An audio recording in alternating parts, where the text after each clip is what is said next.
The sphere streaked inland, a blazing wound across the sky, its light bleeding into the clouds, as the ground army of hybrids and dinosaurs moved after it, in a tide of claws and teeth. The humans had no choice, they followed, weaving through the shattered streets, the sound of the march behind them, a constant reminder that if they slowed they would be swallowed whole. The air grew hotter, the ground vibrating harder with each step, until they saw it ahead, rising from the center of the city, an ancient stone spire taller than any skyscraper, its surface carved with the same runes they'd seen in the temples, but here they pulsed brighter with every pass of the sphere. Overhead the soldier gasped, "This was never about war, it's a beacon." The scientist's face went pale, at summoning something. The sphere slammed into the spire's peak, embedding itself in the stone. Light erupted like lightning, splitting the sky. A deafening crack shook the city as the spire began to shift, pieces breaking away like falling armor, revealing not a tower but the head of something colossal, buried for centuries, its eyes snapping open with a glare that lit the horizon. The ancient being had not been in the ocean or underground, it had been here, asleep beneath the mainland, waiting for the crown to return. The creatures marching behind them fell silent, then bowed their heads in perfect unison. The hybrids dropped their weapons, their bodies trembling as if caught between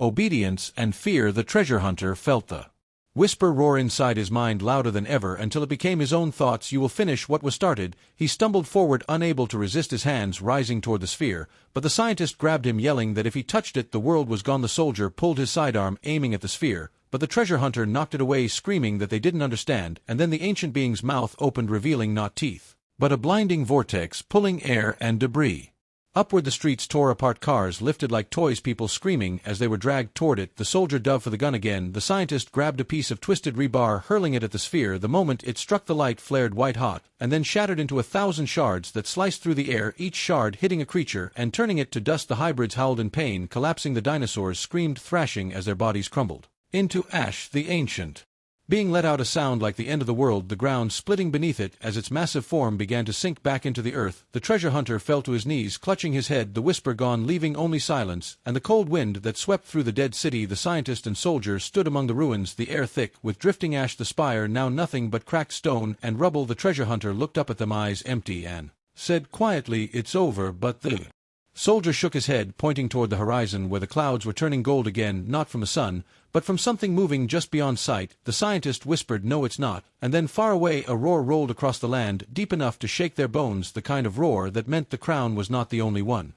The roar faded, but the vibration stayed, running through the ground like the pulse of something vast and alive. The soldier scanned the horizon, his finger twitching on the trigger. Even though the gun felt useless now, the scientist was already moving toward the remains of the spire, digging through the rubble with bare hands, her voice urgent. "There has to be something left, a shard, a fragment of the sphere, anything." The treasure hunter just stood there, staring at the sky, as if listening to something no one else could hear. The clouds on the horizon were shifting, swirling into a slow spiral, golden light spilling from the center. The wind picked up, carrying with it a smell that was not salt or smoke, but something ancient and dry like air from a sealed tomb. The soldiers shouted they needed to leave, but the ground ahead of them split open without warning, a fissure tearing through the street, widening until whole buildings tilted and fell into the darkness below. From the shadows rose a hand, too large to belong to anything human, its fingers long and jointed like a predator's claw, but covered in stone as if carved from the earth itself. It gripped the edge of the fissure, pulling up a head crowned with jagged rock, its eyes twin burning coals fixed directly on the treasure hunter. The whisper returned louder than ever, "You broke the chain, now you wear it." The treasure hunter dropped to his knees, clutching his head, blood running from his nose. The scientist grabbed him, but the voice came through her, too deep and vibrating in her bones. "There is no crown without the king." The massive figure climbed fully into the open, its body a mountain of stone and sinew towering above even the tallest ruins behind it. The golden spiral in the clouds widened until something else began to descend through it, a shape so large it blotted out the light, wings like torn sails trailing mist. The roar came again, this time so close it shattered glass for blocks. The soldier screamed for them to move, but the treasure hunter rose, his expression calm, almost peaceful, and began walking toward the stone giant. As the sky split open and the winged shadow fell, the last thing the scientist saw before the golden light swallowed everything was the treasure hunter reaching out his hand and the giant lowering its head as if greeting an air, and then there was only silence.